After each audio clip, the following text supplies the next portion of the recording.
শাদাব খান, তারপর শ্রীলঙ্কান কিছু প্লেয়ার, ওরা জিজ্ঞেস করতেছে, এই তুমি টসের পরে গেছো? লাইভে এসে এবার হাতরু ও পাপনকে ধুয়ে দিলেন তাসকিন আহমেদ। বিশ্বকাপ চলাকালে নেপালের বিপক্ষে ম্যাচের আগে তাসকিন নাকি মদ খেয়ে বমি করেছিলেন, তাও এসব প্রচার করা হচ্ছে মেন স্ট্রিম মিডিয়ায়। তাছাড়া তাসকিনের গুমকাণ্ড নিয়ে বিশ্ব মিডিয়ায় তোলপাড়। প্রিয় দর্শক, তাসকিন এখন লঙ্কা প্রিমিয়ার লিগে কলম্বো স্ট্রাইকার্সের হয়ে খেলছেন।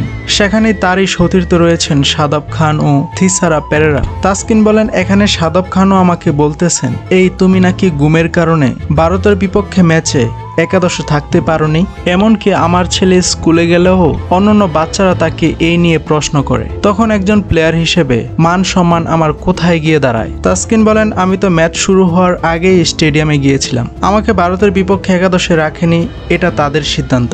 আমার প্রশ্ন হচ্ছে, টিমের ভেতরে এসব গোপন তথ্য কারা ফাঁস করে দেয়? তাদেরকেই সবার আগে খুঁজে বের করা উচিত ছিল। কিন্তু আমাদের মান সম্মান চলে গেলেও বিসিবির সভাপতি নাজমুল হোসেন পাপন এখন পর্যন্ত কোনো ব্যবস্থা গ্রহণ করেনি।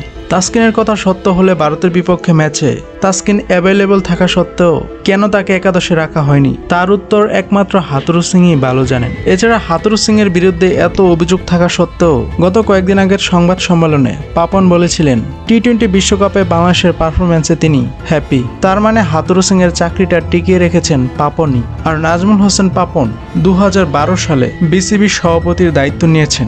দেখতে দেখতে বিসিবিতে এক যুগেরও বেশি রাজত্ব। বাংলাদেশের ক্রিকেটকে তিনি আর কি দিতে চান?